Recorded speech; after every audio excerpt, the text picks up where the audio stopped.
दोस्तों, अभी तक जो बीजेपी बंगाल एग्जिट पोल को लेकर ढोल नगाड़े बजा रही थी, अचानक कुछ ऐसा हुआ कि सबकी सिट्टी पिट्टी गुम हो गई है। वजह यह है कि पीएम साहब के सबसे खास, या यूं कह लीजिए कि एग्जिट और ओपिनियन पोल के सबसे बड़े एक्सपर्ट ने बंगाल बीजेपी की जीत को लेकर अपने हाथ खड़े कर दिए हैं।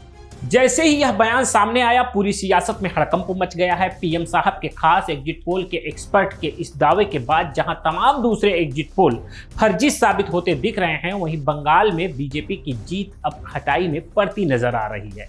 आखिर पीएम साहब के वो खास एग्जिट पोल एक्सपर्ट कौन है और क्यों उनके एक दावे ने बीजेपी की जीत पर सवालिया निशान लगा दिया है, यह हम आपको आगे अपनी वीडियो में विस्तृत रूप से बताएंगे। दोस्तों, पश्चिम बंगाल चुनाव के बाद जहां तमाम मीडिया हाउस और सर्वे एजेंसियों बीजेपी की जीत का ढिढोरा पीट रही थी, वहीं प्रधानमंत्री नरेंद्र मोदी के सबसे भरोसेमंद और देश के दिग्गज पोलस्टर प्रदीप गुप्ता ने एक ऐसा खुलासा कर दिया जिससे दिल्ली से लेकर कोलकाता तक खलबली मच गई। प्रदीप गुप्ता की एजेंसी एक्सिस माई इंडिया ने बंगाल के आंकड़े दिखाने से न सिर्फ मना कर दिया, बल्कि जो वजह बताई उसने बाकी तमाम सर्वे एजेंसियों की पोल खोलकर रख दी है।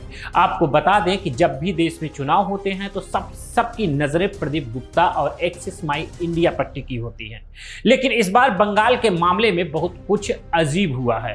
प्रदीप गुप्ता ने साफ कह दिया कि उनकी एजेंसी इस बार बंगाल के आंकड़े जारी नहीं करेगी। आखिर इसकी वजह क्या है? वजह सुनकर आप भी दंग रह जाएंगे। प्रदीप गुप्ता का दावा है कि बंगाल में 70 से 80% लोग बात करने के लिए तैयार ही नहीं थे।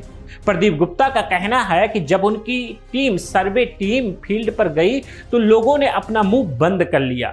60 से 70% लोगों ने ऐसी चुप्पी साध ली कि वह हाँ और ना कहने के लिए भी तैयार नहीं हुए। अब यहाँ सबसे बड़ा सवाल यह उठता है कि अगर प्रदीप गुप्ता जैसा माहिर खिलाड़ी कह रहा है कि बंगाल की जनता खामोश है, तो बाकी कंपनियों के पास ये जादुई आंकड़े कहां से आ गए?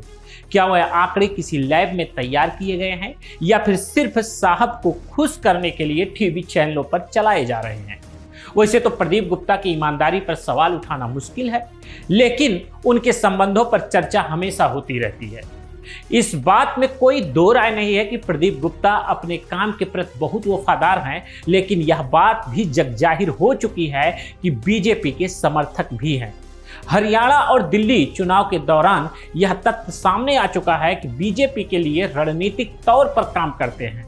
यहां तक कि दिल्ली चुनाव 2025 में उन्होंने बीजेपी का प्रचंड जीत की भविष्यवाणी तक कर दी थी, लेकिन दिलचस्प बात यह है कि बंगाल पहुंचते ही उन्होंने सरेंडर कर दिया। उन्होंने स्पष्ट कहा है कि जब तक मेरा सैंपल साइज और डेटा सही नहीं होगा, मैं आंकड़े नहीं दिखाऊंगा। यह एक ईमानदार पोलस्टर की निशानी तो हो सकती है, लेकिन इसके पीछे सस्पेंस बहुत गहरा है। क्या प्रदीप गुप्ता को डेटा मिला? उसमें बीजेपी हार रही है और चूंकि वो साहब के बेहद खास हैं, इसलिए उन्होंने हार दिखाने के बजाय डेटा ही न दिखाने का रास्ता चुनना बेहतर समझा। यह सवाल आज हर बंगाली और हर राजनीतिक विश्लेषक के जहन में है। दोस्तों, याद कीजिए साल 2021 का बंगाल विधानसभा चुनाव। उस वक्त भी शोरगुल ऐसा ही था कि इस बार 200 के पार। उस समय जब जन की बात ने बीजेपी 162-185 सीटें दी थी, जबकि इंडिया टुडे और एक्सिस माई इंडिया ने बीजेपी की पतली बढ़त वाली सरकार बनाने का दावा भी किया था।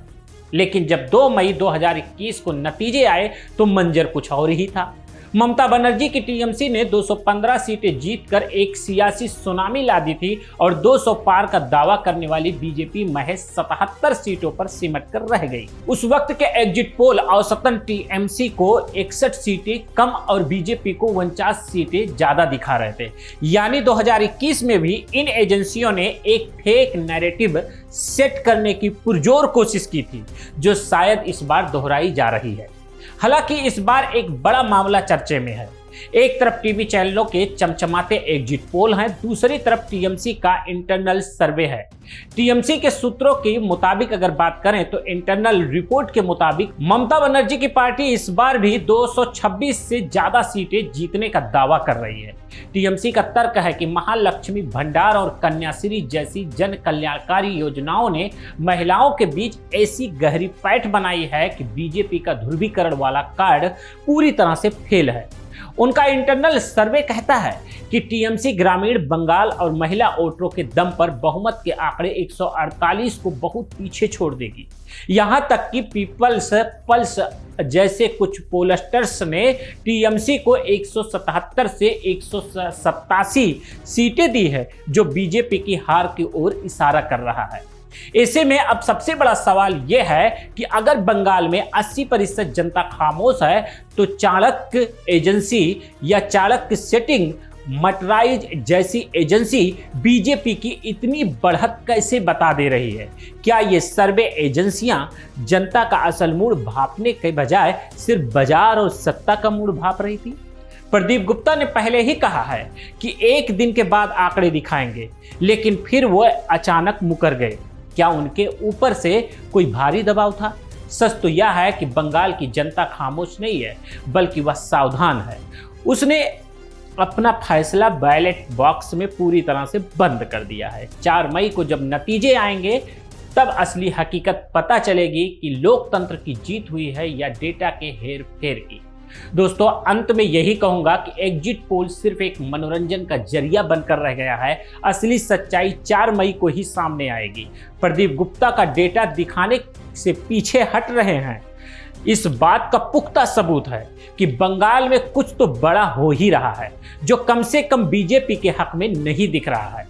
भय का माहौल बताकर अपनी चुनावी नाकामी को छुपाना बहुत आसान है, लेकिन हकीकत में बीजेपी की संभावित हार का शुरुआती संकेत हो सकता है।